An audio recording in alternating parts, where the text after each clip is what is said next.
عید الاضحیٰ کے حوالے سے کچھ بات میں آپ لوگوں سے کرنا چاہتا ہوں، حیدرآباد کے عوام سے خاص طور پہ، کہ جس طریقے سے ابھی آپ دیکھ رہے ہیں کہ موسم جو ہے برسات کا موسم اس وقت ہے، اور جو ہے پریشانیاں ظاہر سی باتیں ہیں، بالکل قربانی کا فریضہ بھی انجام دینا ہوتا ہے ہمیں، اور اس کے لیے جو ہے کچھ چیزیں جو ہیں جو ہمیں اپنے ذہن میں رکھنی ہوں گی۔ تو یہ کہ دیکھیں، ہمیں سب سے پہلے سنت ابراہیمی کی روح تک جانا ہوگا کہ ہم یہ جو ہے سنت ابراہیمی پہ عمل کرتے ہوئے جو جانور قربان کرتے ہیں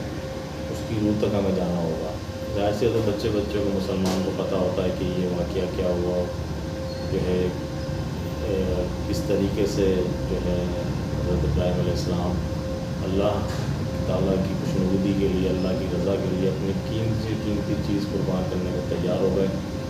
اور اس کے بعد جو ہے پھر وہ ایک جانور کی صورت میں قربانی قبول ہو گئی، لیکن ارادہ تو ان کا اپنی اولاد کو قربان کے تھا، جو ان کی سب سے قیمتی چیز مانگی گئی تھی کہ اپنی دنیا کی سب سے جو قیمتی چیز ہے وہ اللہ کی راہ میں قربان کی جائے۔ وہ ارادہ کرتے ہوئے انہوں نے قربانی کی تھی، لیکن اللہ نے جو ہے ان کی نیت دیکھی جاتی، کیونکہ اعمال کی وہ نیت دیکھتے ہوئے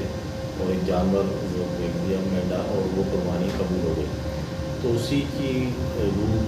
کو جاننے سمجھنے کی ضرورت ہے کہ ہم جانور خریدتے ہیں،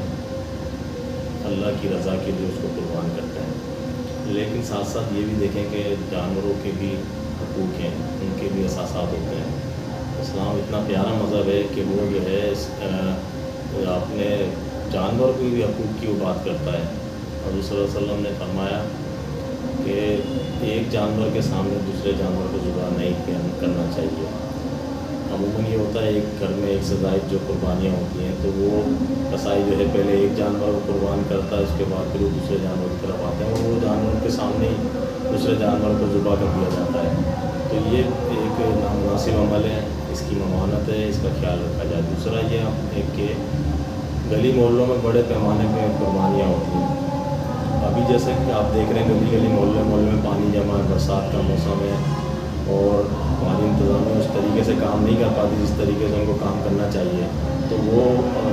یہ جو پانی کے اندر جو ایک رہ جائے گی گند، اس سے بیماریاں پیدا ہوں گی۔ اس چیز کا خیال رکھتے ہوئے جو آپ کے قریب میدان ہے، گراؤنڈ ہے، اس جگہ پہ کیوں نہ ہم جو ہے مل کر کے تمام لوگ جو قربانی کا ارادہ رکھتے ہیں وہ اپنے جانوروں کو اس جگہ پہ لے جائیں، اور اپنے کسائی کے ساتھ اپنے جانوروں کو میدان میں لے جائیں، گراؤنڈ میں لے جائیں، اس گراؤنڈ میں قربانی کریں۔ تو اس سے یہ ہوگا، ایک تو انتظامیہ کو علائشیں اٹھانے میں بھی آسانی ہوگی، دوسرا یہ جس گلی محلے میں پانی جمع ہوگا تو وہاں پہ وہ خون نہیں جمے گا، تو بیماریاں پیدا نہیں ہوں گی، اور مٹی میں اگر یہ خون جائے گا تو جذب ہو جائے گا۔ اور طریقہ بھی اصل یہی ہے کہ آپ اس کو جی پاک خون ہوتا ہے، یہ پاک مقصد کے لیے آپ لوگ قربان کر رہے ہوتے ہیں، تو اس کو خون کو آپ گٹر میں نہ بہائیں۔ مجبوری تو ہے اگر کسی کا تو اس کا تو کر لیں، لیکن اگر آپ کوشش کریں کہ آپ کے قریب میں جو میدان ہے، گراؤنڈ ہے، ادھر آپ کیوں نہ یہ کام کر لیا جائے، تو یہ خون جذب بھی ہو جائے گا وہاں پہ مٹی میں،